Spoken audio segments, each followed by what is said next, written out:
In my mind, the happier that people are when they go to work, the better they're going to be on the street.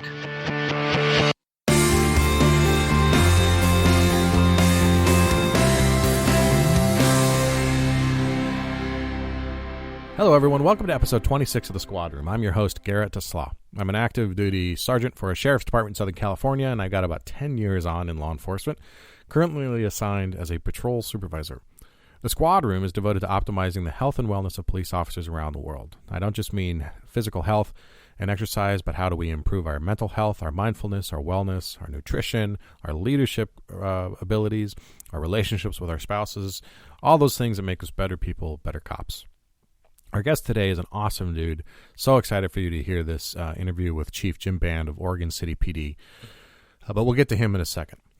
First thing I want to remind you of is that this episode is supported with significant support and significant backing and just enthusiasm from the guys at sbtactical.com. SB Tactical is the exclusive owner of the iCombat Active Shooter Training System for law enforcement personnel. And you've listened to this show, you've heard me talk about them before. It's a pretty phenomenal system.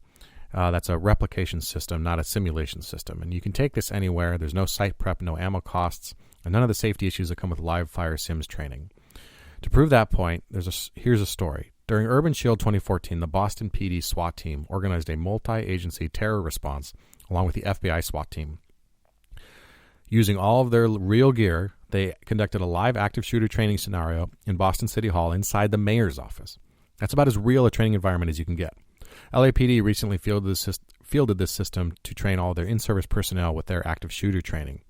LAPD, Boston SWAT, and like I've said before on other episodes, I've used this system in my own department's training, and I immediately saw the value. It's legit, and it's fun. Think of it as laser tag for cops. You put on the sensor gear over any of the equipment that you typically do wear on duty. You have a functioning AR-15 replica and a functioning Glock 17 replica, and your active shooter training. And like I said, it's basically laser tag for adults. It's pretty awesome stuff. If you're part of your department's training cadre, or you're just bored with standing on a static line and shooting 5 rounds into a paper target as part of your firearms qual, check out the system at sbtactical.com. They're American-made and veteran-owned. All right, so today's episode, Chief Jim Band. I first learned about this guy, as a lot of people did, when he showed up in a CrossFit Journal video alongside Greg Amundsen, a friend of this show. Greg went up there to interview Jim and talk about the CrossFit 1850, their in-house CrossFit affiliate, and how that came about, and also the importance of having that gym in the aftermath of a line-of-duty death of one of their officers, Officer Robert Libke. Robert Libke was an officer. He was a reserve officer for the department, and he was killed in November of 2013. And the chief talks in this video about the importance of physical fitness and having that communal space, and how that really brought people together in the aftermath of this loss. And I thought that was amazing. And I reached out to the chief to do an interview, and he was more than happy to oblige. And we spoke about some great things. And I think this is a guy that we would all want to work for. He talks, before we even started recording, I told him just seriously that though my predilection is to call him sir or chief, I was going to call him Jim for the interview, and he stopped and said no, he actually insists on that, and he'd prefer that even if we were in the same room and I worked for him as a line deputy, he'd rather I call him Jim than chief or sir. And I think that speaks to his mindset and the way that he sees his role in the department. And he talks about accountability and how making the department better through accountability, but also by supporting his staff. Great guy. I think leadership seems to be very natural for him. And we talk about a lot of great things. If you're looking at starting a CrossFit affiliate within your department, this is definitely an episode to listen to because he will give you some pointers on how to overcome some of the obstacles presented by command staff or risk management or any of those outside influencers. And I want to emphasize, too, that, yes, we talk about CrossFit a lot on this podcast. It is what I do for fitness. It's what the chief on this episode does. And it's what a lot of the officers and people we've talked to on this podcast do, because CrossFit is very popular with officers. But that doesn't I want to be clear that it doesn't take away from any other mode of functional fitness or mode of fitness, whether it's cycling or biking or powerlifting or Olympic lifting specifically, or any of those things. Just going to a 24-hour fitness. If you're going and you're enjoying it and you're getting value out of it, you're getting stronger, you're preventing an injury, that's fantastic. I really don't care what it is. I just want part of this podcast's goal to motivate you to go out and do something. All right, so if you want to follow us on Twitter or on Instagram, it's at thesquadroom.com. If you want to join our mailing list, just text The Squad Room, all one word, to 44222, and you get signed up for our mailing list from your phone. All right, here's the show.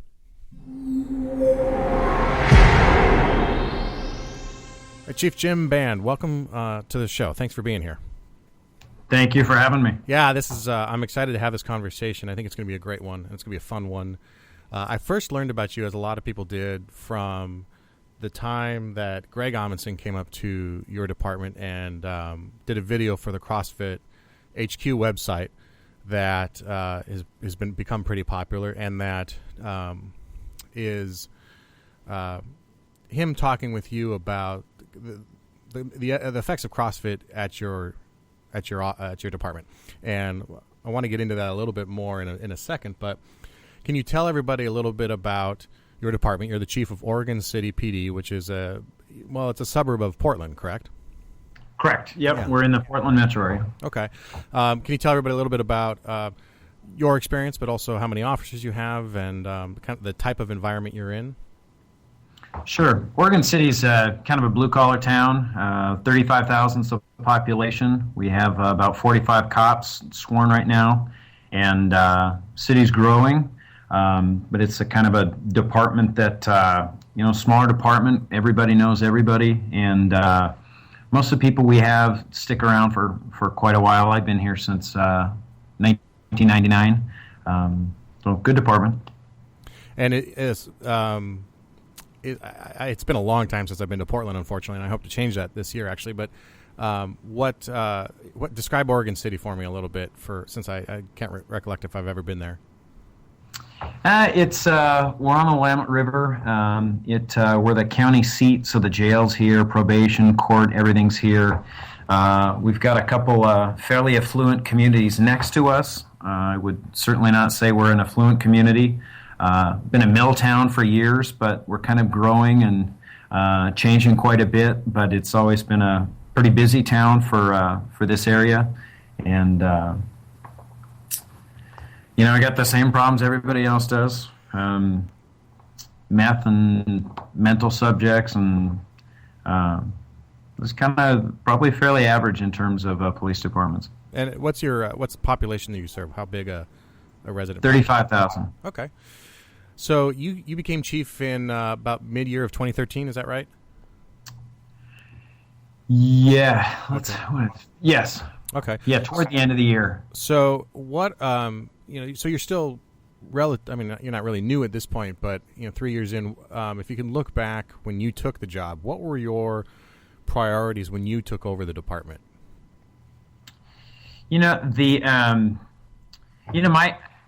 think that I think a lot of people focus in policing on they spend a lot of time. They don't spend enough time thinking about their people, and in my mind, the happier that people are when they go to work, the better they're going to be on the street. And so my focus has always been about taking care of the employee, because I think if you do that, you set them up for success in the community. If they're happy with their shifts, if they're happy when decisions are made, or if they feel like they have a voice, if they're treated fairly, if you've got a good relationship with the union, those all lead to them not being stressed and pissed about other things. There's plenty on the street to be stressed and pissed about. So the more that we can minimize that kind of stuff. And don't get me wrong, people got to get held accountable, and we'll do that when it has to be done. But that has always been my focus, is kind of taking care of your people first, because I think that's the best way to make the community happy with their police department. All right, that's awesome, and I couldn't agree more. I see that from just the sergeant level that I'm at, on the at the squad level too. What are some of the things, or were there any actionable changes you made when you took over that to those goals, to further those goals? I had already started to do some of that as a lieutenant when we had a new chief for a few years after a chief that had been around for like 10 or 11 years for a long time, and so some of the things we were doing, one of the things is department pride, and that finding different ways to instill pride. Now, no deference to people who work at McDonald's, but nobody at McDonald's is proud of working there because anyone can work at McDonald's. I don't think the way to make people proud of your agency is the only way, I'll say, to do it is to kind of up the standard a little bit, to make it just a little bit harder to be a sergeant, just a little bit harder to be an officer, just by upping people's standards a little bit, because it makes them proud of where they're working. They know, not anybody can work here, and that's where the accountability piece comes in. I think that you need to make sure that we are all holding each other accountable. So when I say that, that doesn't mean, I think in most departments, officers are held accountable. Where a lot of times maybe a sergeant should have been held accountable because they weren't mentoring that officer the way that they should. Or maybe a lieutenant's asleep at the wheel and nobody's ever telling them, hey, you need to wake up. And where that gets bad is if you're an officer and you see that only people at your level are being held accountable, you're looking at a lieutenant going, well, how come nobody ever chews that guy out when he's late for work? Or that guy's asleep at the wheel. Nobody says a word to him. It's in fairness that everybody from the officer level to my level, we all need to hold each other accountable. And I think that's how you start building department pride. So do you think that when you hold people accountable, you set a little bit of a higher standard? Have you found that your employees rise to that occasion? Absolutely. I heard I don't even know if this story's true, but I love it. It was about the Marine Corps. And when, at a time in the early 90s where they were having a hard time getting people to enlist, they were looking at lowering standards for the ASVAB scores. And the Marine Corps refused to do it. And they said, and that's where they restarted this old campaign that was we're looking for a few good men. And that always stuck with me, that story, because what happened when they started that again was people didn't want to be just a part of anything. They wanted to be part of this campaign about a few good men. They wanted to be a part of something special. And so they started that, and their enlistments went through the roof. And I think that's because deep down people want to be a part of something. Hey, look at CrossFit, it's the same thing. Most people who want to be a part of CrossFit because it's such a challenging thing and because it's such a tough thing. That's why people are so damn proud of the fact that they're CrossFitters, because it's tough. Mm-hmm. Yeah, absolutely. So that's a good transition. When did you get introduced to CrossFit, or how? And what role has it played in your fitness, just as a person, but also as a law enforcement officer? It was one of our, in fact, you see the guy in the video, Sergeant Patrick Lynch, who has done 4 different, he's been overseas 4 times on deployments in Afghanistan and Iraq. And he was in a CrossFit for me. It was 5.5 years ago now. The interesting thing where it kind of came into to work is the FBI National Academy. I go to the National Academy, and it's kind of their way of trying to get lieutenants, captains, and chiefs who tend to not care as much about fitness as younger officers do. And they spend a lot of time trying to get executives to look at fitness and its importance in law enforcement. At that FBI facility, they've got all this functional equipment. They got sandbags and tires and all these different things. And I had a great time doing that. Well, then I came back to the real world wanting to push some of this stuff at my department. Well, how do you do that if you don't have this big FBI complex? And Pat, who was into CrossFit, I'd taken a kettlebell class and just looking for some kind of an answer to what I just experienced for 3 months in Quantico. That's awesome. And that's kind of where I really got into CrossFit, is that there's what better application, what better thing for law enforcement than CrossFit. And so we started looking at how I could get it past the chief here at our then chief at the department. And so what was that process like, getting, I mean, you went to the academy, FBI National Academy as a lieutenant, and what, when you did bring that back and you brought back that enthusiasm for it, what were some of the challenges you had to overcome and some of the convincing you had to do?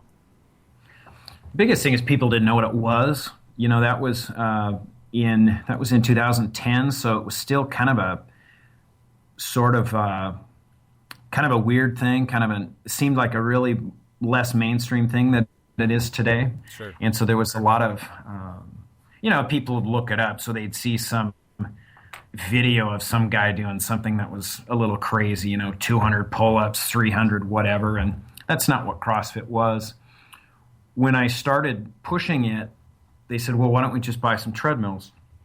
And so quickly I figured out what we needed to do was kind of show people what CrossFit really was. Talked to the gym owner of the gym that I went to at the time, and Pat did, and organized a class. And we took, I think, 12 or 15 of our people to this class. It was about a 4-hour kind of just a short down and dirty, the basics of movement, and then we did a couple workouts. And I could see, we had people hooked from that workout. They liked the functional movement, that it wasn't just standing on a treadmill, that we were working out together. Most importantly, our chief was there, and it rung his bell pretty good. And I think he saw the application for law enforcement. And so we started with a limited budget that what I got cleared was that I could spend the same amount of money on CrossFit as I could on treadmills. And that's how we started. And you actually were able to create a space inside the station, and you affiliated as a law enforcement affiliate with CrossFit, right? So you actually have an affiliate inside the department. Yes, we do. CrossFit 1850. And I'm gathering that 1850 is when the department was formed?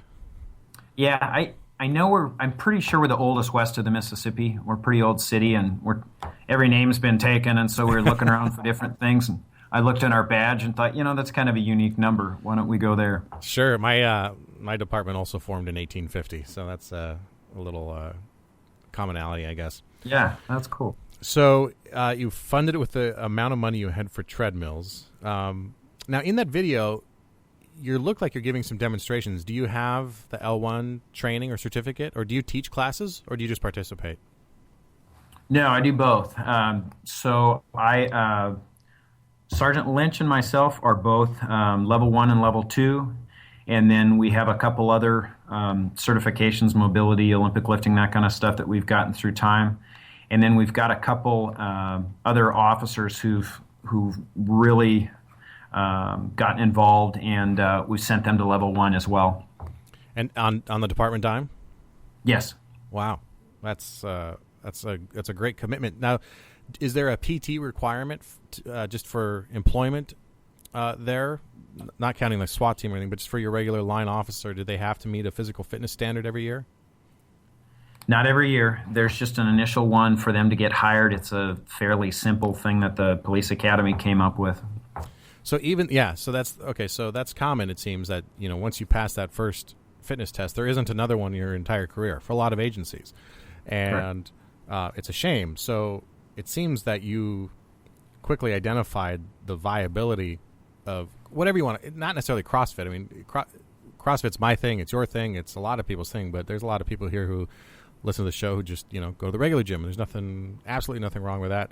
Whatever your jam is, I'm okay with it, right? It's just about getting out there and moving. But for the department to support something like that, and it's been something I've talked about on the show before that I'm trying to implement in my own department, and I'm getting resistance from risk management who are asking me how many people are going to get hurt every year doing this, and they're getting hurt on department property, and we don't have a physical fitness test that they have to meet, so it's on us, or it should be on them. How have you dealt with injuries? Have you had any significant injuries that you've had to deal with the city?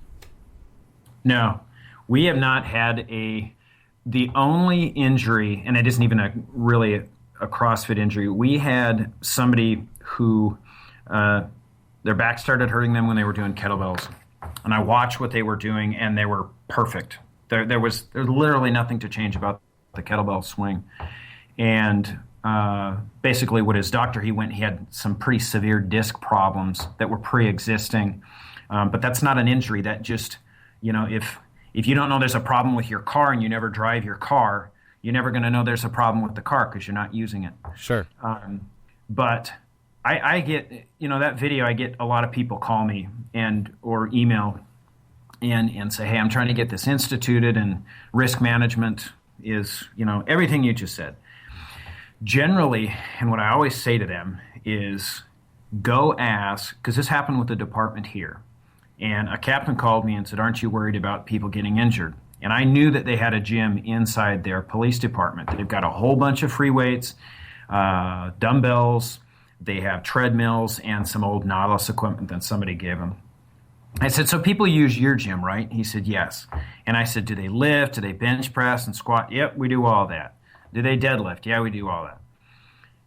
I said, what training have you given them on how to squat, how to bench press, all the equipment you're telling me that they have? What training have you guys given them? He said, well, none. That's my point to just about everybody in risk management, every executive who's got a problem with CrossFit is a lot of places have gyms, and they've never given anybody any instruction. So they just jump to this conclusion with CrossFit because they don't really know anything about it, that it's dangerous. But if you look into CrossFit a little bit, you figure out pretty quickly that what the coaching's about and the movement standards and these sorts of things. There is, on that topic, there's one thing that I think law enforcement traps that certain people can fall into in terms of injuries. I think one of the things that Sergeant Lynch was really good at our department was when we started, or any time we start with new people, we program a little light just in terms of reps and those sorts of things. It's pretty easy for people going in with coworkers wanting to prove themselves to start doing more weight than they want. Shoulders especially, you really need to develop strength and mobility in shoulders before you start doing some of the more complex movements. So we're kind of deliberate in new people and how we program specifically to limit injuries and those sorts of things. Because if those happen, that's going to be a killer. And I'm going on here, but an example of that is I just talked to a guy at Chicago PD when I was at the Chiefs Conference. They had some younger guys there. In fact, one of the guys, I'm not going to say anything because I don't want to get him into trouble, but some good guys. They were instituting a CrossFit program and having great luck with it with recruits. And they had a couple people develop rhabdo. And I guessed what they were doing. They were doing jumping pull-ups. And so they kind of shut down CrossFit. Well, the problem wasn't CrossFit. The problem was you've got to be really careful about how you program things. And, so for that reason, we're very careful about things like jumping pull-ups, which are one of the easiest ways to develop rhabdo. And so if people are starting a gym, they got to remember that, because one of the biggest killers for you can be at the beginning stages. If you have somebody doing new movements and they get injured, it could very well kill your program because somebody's waiting for an injury. Yeah. What drives me nuts with my risk management is that they won't allow us, or they're very reluctant to look at having a gym on our campus of our facility, yet they allow Zumba classes inside a carpeted cafeteria in other departments. Just waiting for the knee surgeries that are going to come out of that. But yeah, here we're stuck. So I will try and implement some of those ideas. That's very helpful. So do you do the programming along with Sergeant Lynch? Do you share it? Does he handle the majority of that? How's that work? We share it, and generally what we sort of do is other people, and some of the other guys do programming now too, and generally what will happen is, like I always program Mondays, so they'll look what we did Monday, and what movement it was and what duration it was, and then do Wednesday based on that, and then do Friday. Those are the 3 times that we have structured classes. And do you? Sorry, go ahead. But we have people working out at all hours, so it isn't, even though those are our 3 dates and times that are consistently having classes. We have people working out in that gym 7 days a week, and people grabbing workouts when they can. So do you have your employees go through like an on-ramp program first before they're allowed to use it on their own, or is it just it's kind of you train them, you give them some basic at the beginning, and then they're let loose in the gym on their own? A little bit of both. We sort of scale things down and just really watch them at the beginning stages because of the that thing I mentioned, where some people have a hard time putting their ego at the door, especially cops. Yeah, exactly. We do have some people that they want to start it, but now that we've got the program has been established, we've run into some people who we find out, they say, I wanted to start it, but you guys are all so fit, and I'm going to feel like an idiot. So if I go in there, so I just haven't. In some of those circumstances, what we've done, and Lynch is really good about doing kind of meeting them one-on-one without the group in there, and walking them through and giving them encouragement. For instance, we've got a guy who's brand new to doing it, been here, I think, 10, 12 years, and just started for the first time working out after, we've had the gym there over 4 years. And inside of 6 months, he's deadlifting over 400 pounds. The guy's just a beast. Wow. And but he's not really comfortable yet working out with the team. So he's been working out one-on-one with Pat and some other guys here, that's good. That's a good thing too. Yeah, absolutely. So have you seen, or can you articulate any evidence or just a feeling that the fact that you have this institutionalized program like this has prevented injuries, not caused them now, but prevented them? I can't even. Yes, there's no question. There's no way to gauge injuries that have not happened. Correct, but you right. Look at the kinds of injuries that other people have gotten. The knee stuff, back stuff. A lot of lower back pain comes from not having a strong butt and not. These are all things that as people age and they sit all the time, they develop all kinds of chronic lower back pain and other things. And another interesting thing about that is at the time that a lot of us got into CrossFit, there's a lot of people around that who are around that 40-year point. And 40 things start changing a little. We could see people around us who we'd worked with for years some people going way south and getting real heavy.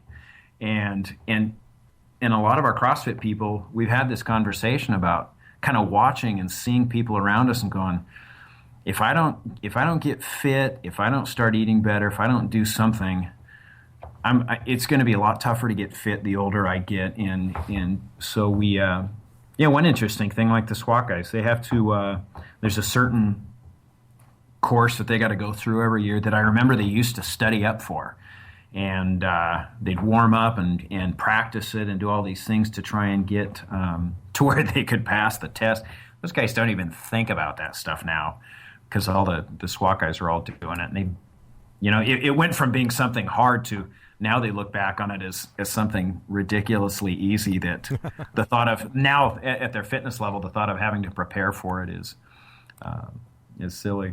That's fantastic. Yeah, I started this whole project in large part because I was 37 at the time, rapidly approaching 40, and seeing that if I didn't get some of these ducks in a row, it was going to be harder and harder. When you before you went to the FBI Academy, National Academy, and were exposed to some of this functional fitness, did you have prior experience with it, or what was your fitness regimen before that? I was I'd had a knee surgery, and so I started biking after I did that, and I basically was a pretty hardcore mountain biker, and but that was it. I didn't really go to a gym other than that. Every now and then I would, but it was pretty much strictly biking. And in fact, when I went to the right before I went to the National Academy, I did a workout with Lynch in his garage. I didn't know it at the time, but it was a very abbreviated, light version of Fran with, I think, 55 pounds or something like that, and I don't know, probably 6 bands to do pull-ups with or something. But I would have called myself pretty fit, just in terms of mountain biking. But that workout rung my bell. And when we were done, it took 6-8 minutes or something like that because it was so heavily scaled. And I thought it was kind of ridiculous. I was out of breath. But within a minute, I realized something had happened, and my legs were shaking, all this. Well, then I go to the FBI National Academy. We start doing all that stuff, and I realized I was not strong at all. I was cardio fit, but cardio fit does not prevent injury. And one of the things that they got pretty smart people there teaching fitness, and one of the things that they preached was that one of the best ways to make sure you don't get injured is to be strong, and you've got to move weight to get strong. But there's no real way to do that in a conventional gym. They don't want you clanging bars around, and it just didn't fit. I love this idea that you left the National Academy with this new approach to fitness, or this new kind of paradigm of what you see as fitness or functional fitness. My experience, I'm a sergeant. I'm not a lieutenant. I'm not eligible for the National Academy or anything. So my experience with it is watching my command staff and the people above me preparing to go to the academy, and oftentimes being in quite the pinch to lose a lot of weight because they know that they're going to be doing a lot of workouts and efforts and all that. And it's nice to see some of that come, not just trickle back from Quantico, but come back in full force and get implemented and really help change lives of line officers who are looking for what they need to do. Yeah, another thing that departments can do that's really not that expensive is we made a nutritionist available. So once a year, if somebody wants to go meet once or twice with a nutritionist, and so we've had people who don't even CrossFit go do this. They can just go sit down and say, look, this is how I eat. And the nutritionist kind of gives them some tips about, here's the really bad things about your diet. Here's how you can improve it. Here's some healthy snacks and stuff like that. And that, that's 1 or 2 visits there is $100 or $200. And that's a pretty cheap way of, what you eat is such a big deal. Yeah. And that's another thing that I think does not get talked about enough for cops, especially dope cops. Yeah, certainly. So, all this knowledge in the L1, the L2, all your certifications you've done in the last, since 2010, so 6 years or so. It strikes me as motivational, I guess. I don't know if I have another word for the idea that, you're a lieutenant, and lieutenants are busy, but also, especially lieutenants, I think, at smaller departments where you have to wear many hats. And there's lots of auxiliary duties that you're often given. And correct me if I'm wrong, but you got your hands full. And then to make chief and still have this commitment to that, chief, you're very busy. You're busier than the lieutenants. So do you see, again, I guess I kind of asked this question already, but do you see this responsibility you're taking from the lieutenant position and from the chief position, and do you see other lieutenants, or if you have captains or any of your command staff, do you see them starting to investigate some of this stuff on their own and then taking some of this on themselves? Are you talking about executives like from other departments? Well, I don't know. I'm the rank structure at your department. I don't know if is lieutenant. Do you have captains or assistant chiefs and those sorts? So those people, do you see them sort of poking around and now asking questions, or just diving right in with the fitness programs and really taking an active role in this? Yeah, we definitely have some that have. We've got some people that have come in and then they leave for a while and then they come back.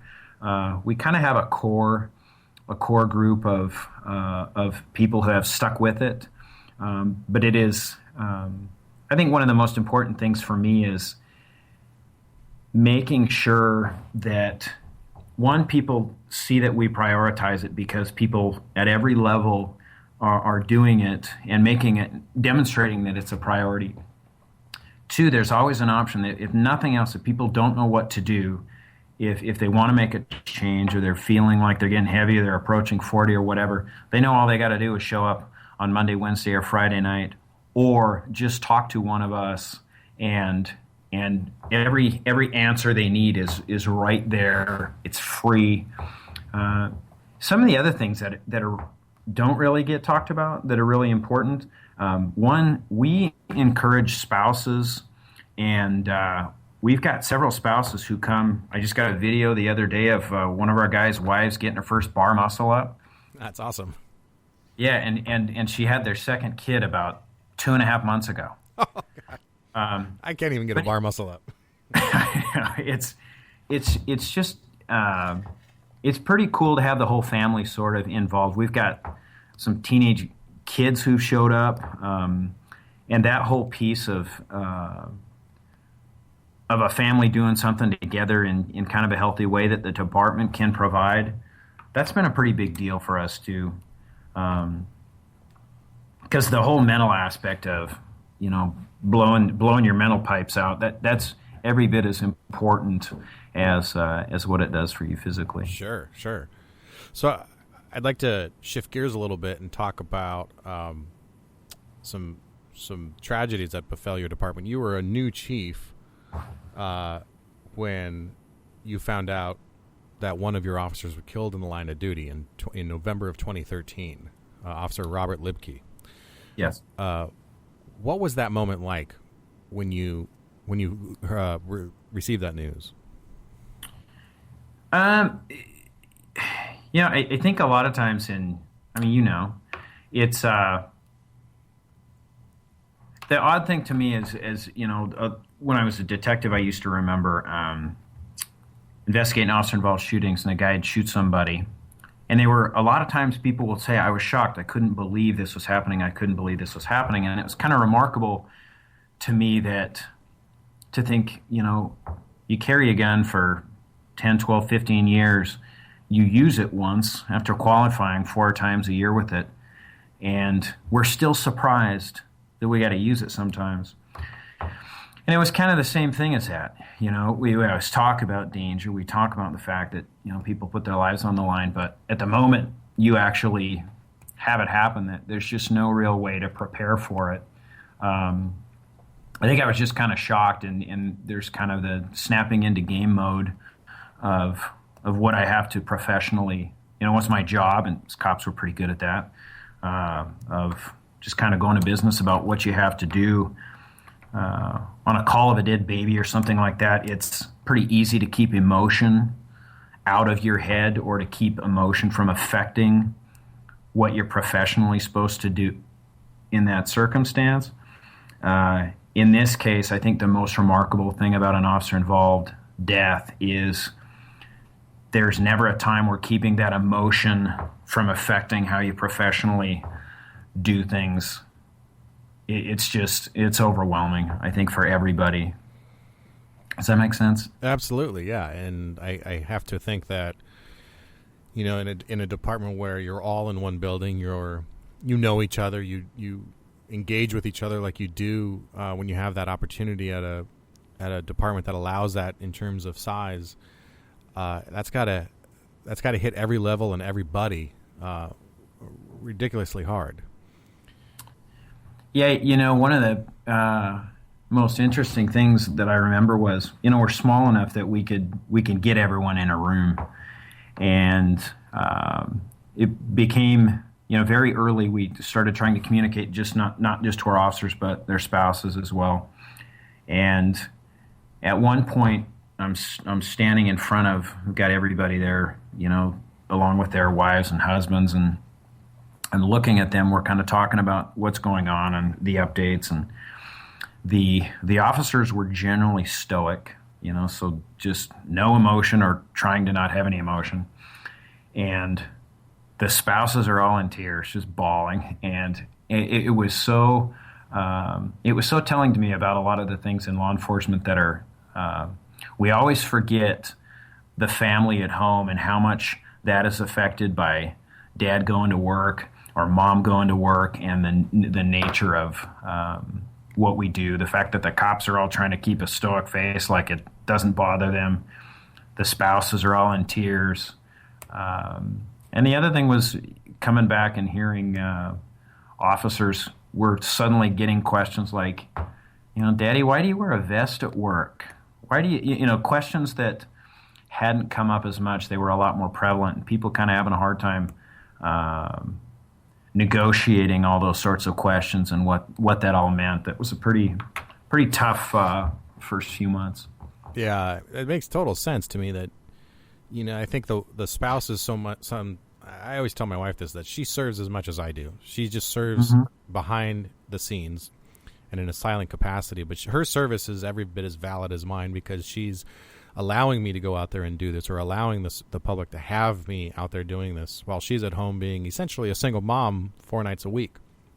And I signed up for this. I'm the one who signed on the line and agreed to all these things, and she's the one who had to come along for the ride. So I have internalized the possibilities here and understand those outcomes that might happen.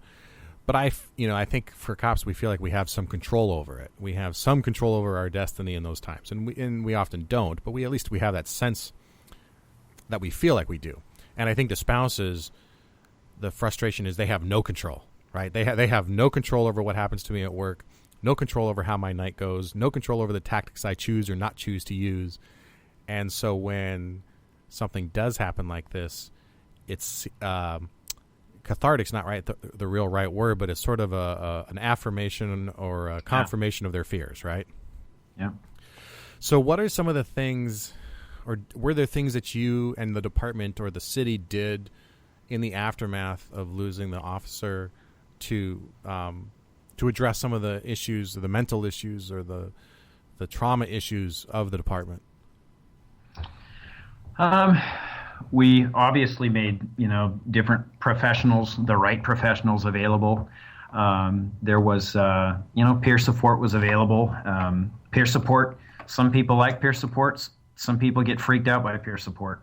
And so kind of trying to make sure that there was something available for what everybody needed. Mm-hmm.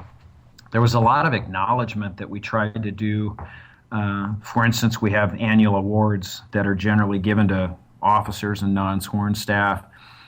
The award for 2013, the Distinguished Service Medal, we awarded to all of the spouses at our banquet. Just kind of speaking to what you were saying about your wife and how she's part of the team too, and acknowledging that publicly. And in an official capacity of giving them an award that otherwise goes to an officer. And I think that acknowledgement helps. It doesn't fix everything. One of the cool things was, if you keep it in the CrossFit realm, or one of the things, and it's in that video that people have seen, we talk about a little bit, the old stereotype of cops getting, choir practice, going and drinking afterwards. And that was the way of, dealing with things. I really like the fact that we tried to push everything that was healthy in terms of how to deal with those sorts of stressors. Interestingly, the widow of Robert Libke, who ended up having their baby, and we still are around her all the time and in contact with her, and I several of us see her and have lunch with her at least once a month.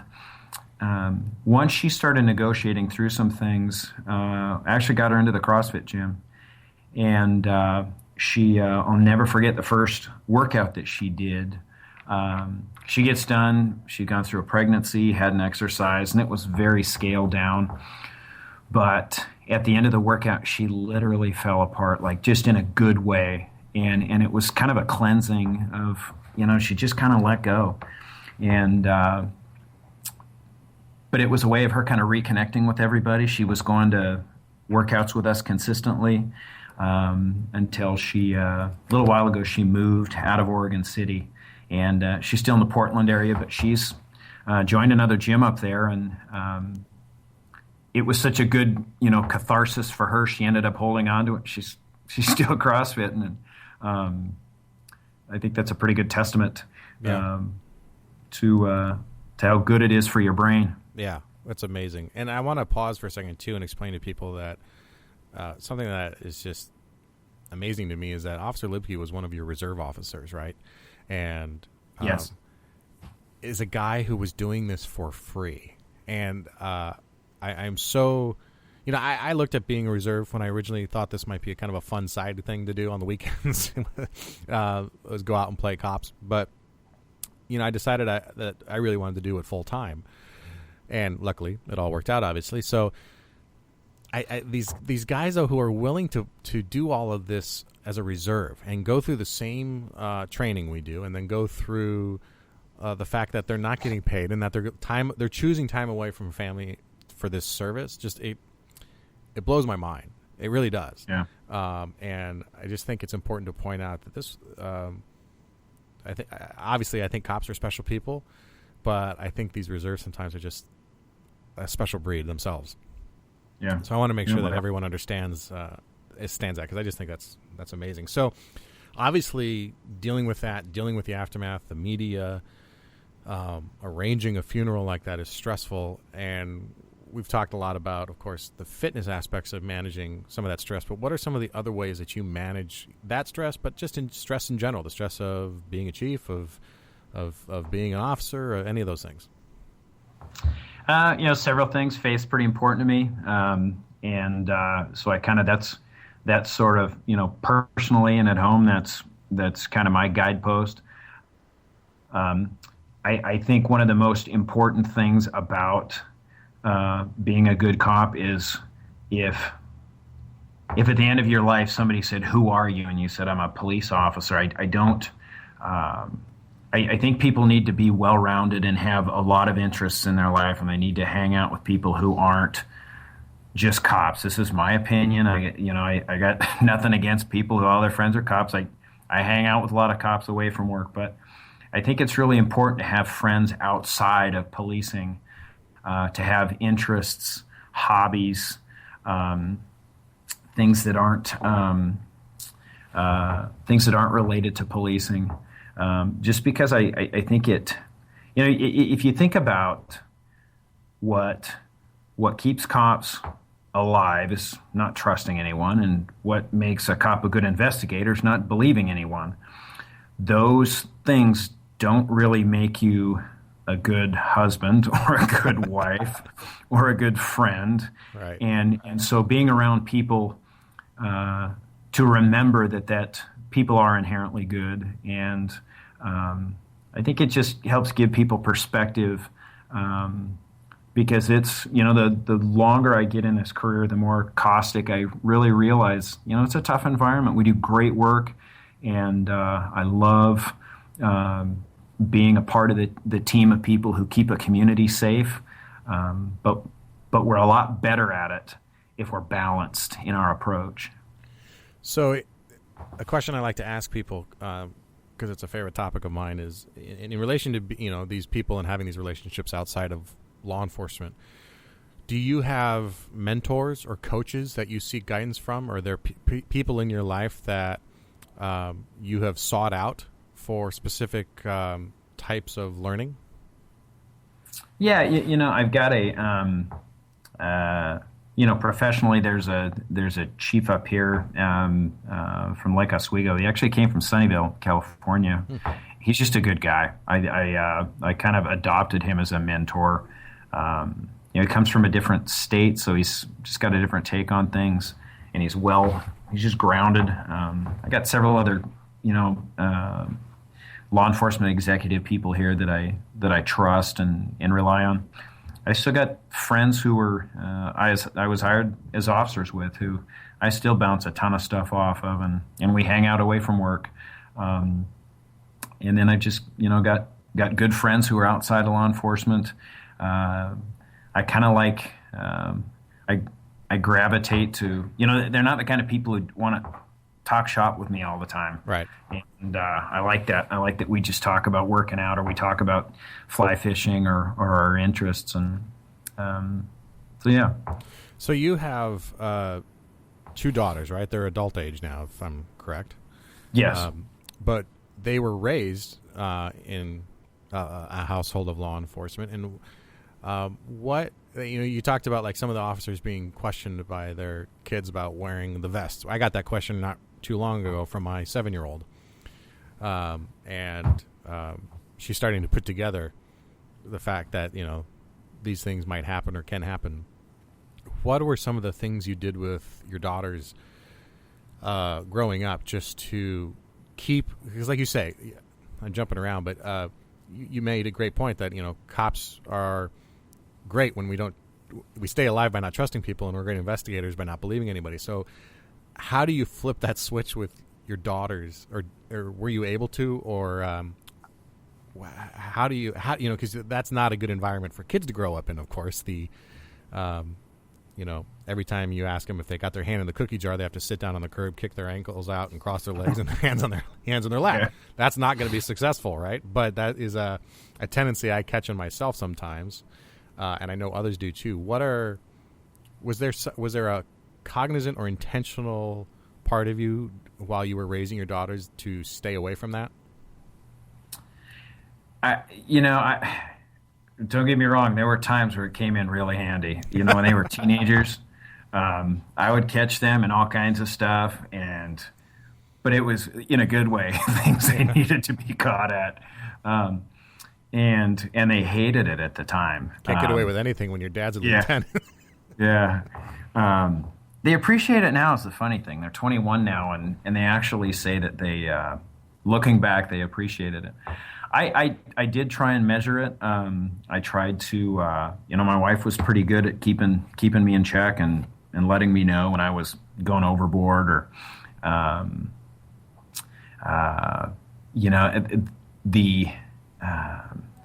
I think that you have to know, I think it's good you're having conversations like this with people and people are hearing it. The more introspective you can be as an officer, really anything in life. I had this theory that to be successful in life to some degree, that who you think you are and who other people see you as has to be fairly close.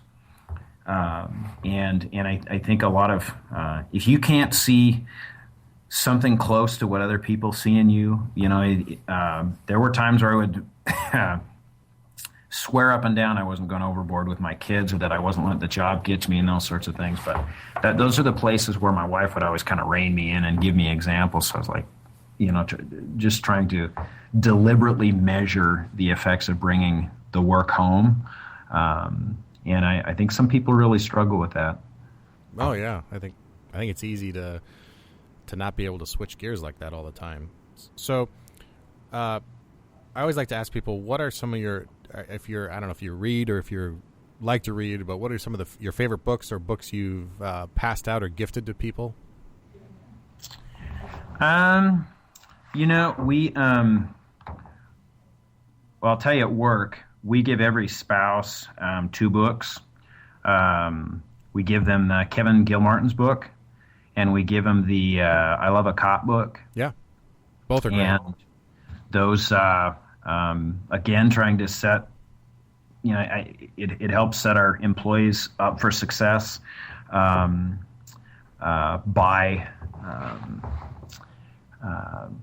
preparing them at home, preparing their spouse, happy wife, happy life.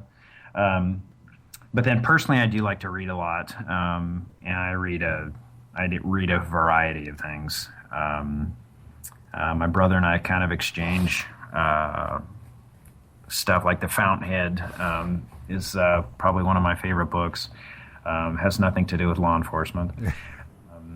I'm trying to stumble through War and Peace right now. Just because who can actually say they actually read War and Peace? So light reading. You're kind of into light reading. Yeah. That's funny. Someone asked me last week what the most influential book for me in high school was, and I instantly was like, oh, The Fountainhead. That's clearly the book. That's cool. Yeah. I'll tell you another good book that something I read a lot is I like books about stories of survival that people beat certain odds. And there's a book called The Long Walk, and it is the story of a Polish guy who basically in the World War, Poland falls, and he knew he was going to get taken by either the Germans or the Russians, and ends up falling in the hands of the Russian army, goes to a work camp, and you getting chewed out there? No. But he ends up in a prison camp up in Siberia, and he escapes, and it's the story of his walk. He basically walks to India. Takes him like a year, and I've given that book to several people. It's probably my favorite book. The Long Walk. Holy cow! Okay, that's right. I'm reading for the fourth or fifth time Man's Search for Meaning right now, Viktor Frankl's book, which I have to keep buying because I keep giving it away and then I never get it back. That's a good one. So another thing I like to ask someone in your position, from your position because of the perspective, if you had a rookie officer in front of you who was asking you for advice, what are some of the things that you would want to tell them? I think all the things that we talked about in terms of balance, but I also think one of the things that probably the most important thing for me is, and this is one of the vision pieces for our department, the number one thing for me is being good at what you do. It is not enough coming into this line of work to just be a cop and show up.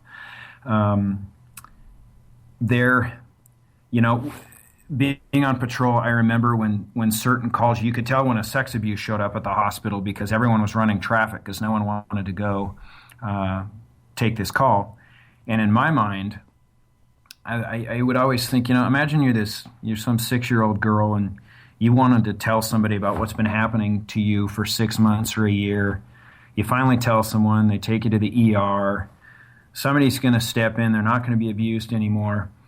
If that kid or anybody else could see that there were officers out there who, because of the nature, the complexity of the call, were afraid to take it, so they're doing whatever they can to not take that call. I don't like stuff like that because we're in the business of making people's lives better, and so challenge yourself. Don't be that person. Be fearless, and it's not enough to just show up and take the call. You've got to be good. The best example is if your mom told you, hey, somebody stole my purse out of my car, somebody from your department came and took the report. Every cop would want to know who it was right away. And they'd want to know because there's the people they'd want to take the report from their mom, and there's the people they wouldn't want to take the report from their mom. And that's, I don't know, that's a really important thing. I think it's on police leadership to make sure that they have as many of those people who see how important it is to be one of those names that you would want taking your mom's call. Does that make sense? Absolutely. Yeah, absolutely. Now, what about if you took that same question, but you had a veteran officer in front of you who was looking for some direction or needed some direction? That's a tough question, just because I work with a lot of guys for a long time, and some of them are still officers and doing the exact same thing, and I'm doing something different now, and in a lot of ways, it's good to do other things, to do detectives or to go get promoted, be a sergeant, or just you're not doing the same thing the whole time. I think any advice for them is one, to remember how important it is what you do, because I think when you do it forever, you forget that same scenario of that kid at the hospital. For us, we see it every day. They're just calls, but you forget how your community sees you as an officer and how important that your position is. The stuff I see in the media these days about cops, it's hard for all of us. to stomach a lot of this stuff that's set out there, and the assumptions that are made by leadership at very high levels that police are inherently bad. And I think one of the biggest challenges for everybody is going to be to keep our profession progressing, to keep it getting better, as we have consistently done year after year, because I'm afraid that good people aren't going to want to do it anymore. Yeah. I think that's a great note to end on. Chief Jim Bann, thank you very much for being here and you're taking your time. I think it's a great lesson you're showing and you're demonstrating up there in Oregon City that you can have a fully functioning CrossFit affiliate or a functional fitness or a gym or some sort of fitness program for your officers to better their lives. You're not gonna hurt everybody, and that by leading, really you are leading from the front, and that's a cliche, but leading from the front, and you're showing that these things are the truth, and it's amazing, and it was a lot of fun to talk to you. Thank you very much for your time, and hope you and your officers stay safe up there. Thank you. Okay, you too. Take care, Garrett. Nice to meet you.